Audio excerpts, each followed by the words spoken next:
महामुनि आरण्यक से मिलन। वायु वंशोद्भव हनुमान शत्रुघ्न की अक्षौणी सेना के साथ साथ उनकी रक्षा के लिए सतत सावधान रहते थे। अश्व के पीछे पीछे विशाल सशस्त्र वाहिनी परम पावनी नर्मदा के तट पर पहुंची। वहां तपस्वी ऋषियों का समुदाय निवास करता था। वहीं नर्मदा के तट पर पलाश के पत्तों से बनी एक पुरानी पर्णशाला थी। उसमें भगवान श्री राम के ध्यान परायण महामुनि आरण्यक निवास करते थे। हनुमान पुष्कल और अपने नीति कुशल मंत्री सुमति के साथ श्री रामानुज ने उनके चरणों में प्रणाम किया। महर्षि ने जब उन्हें यज्ञ अश्व के रक्षक के रूप में देखा तो वे श्री राम की भूमंगल कारिणी मनोहर लीला कथा सुनाते हुए कहने लगे, स्थिर ऐश्वर्य पद को देने वाले एकमात्र रमानाथ भगवान श्री रघुवीर जी ही हैं। जो लोग उन भगवान को छोड़कर दूसरे की पूजा करते हैं वे मूर्ख हैं। जो स्मरण करने मात्र से मनुष्यों के पहाड़ जैसे पापों का भी नाश कर डालते हैं। उन भगवान को छोड़कर मूढ़ मनुष्य योग याग और व्रत आदि के द्वारा क्लेश उठाते हैं।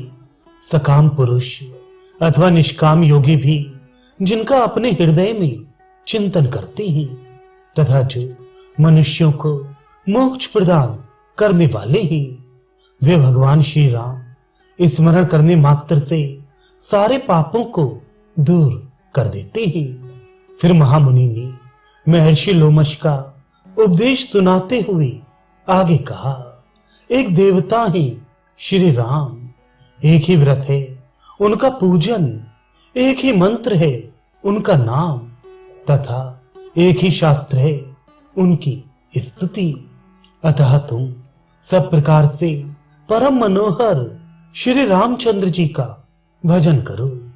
इससे तुम्हारे लिए यह महान संसार सागर गौ के खुर के समान तुच्छ हो जाएगा। अपने परम आराध्य परम प्रभु श्री राम का महात्म्य सुनकर समीरात्मज मन ही मन पुलकित हो रहे थे।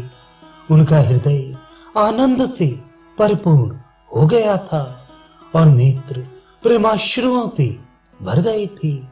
जब महामुनि आरण्यक भगवान श्री राम की लीला कथा सुनाने लगे तो उनके नेत्र बरसने लगे और जब तक श्री राम लीला का वर्णन होता रहा उनके नेत्रों से अनवरत अश्रुपात होता ही रहा।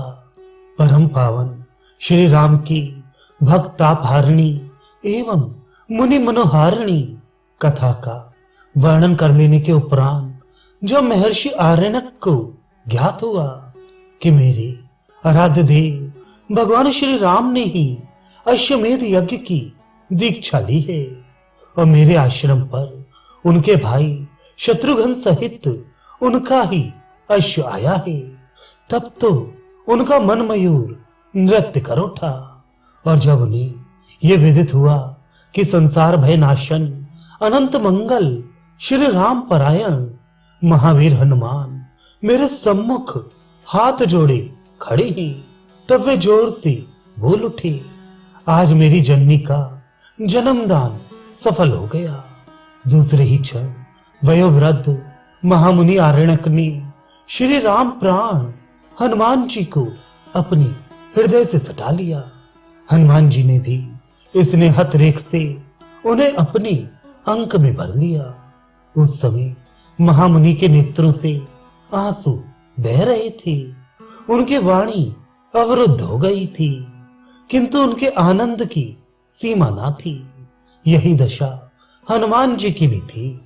महामुनि आरण्यक और हनुमान जैसे प्रेम के दो विग्रह परस्पर आलिंगनबद्ध हो गए थे।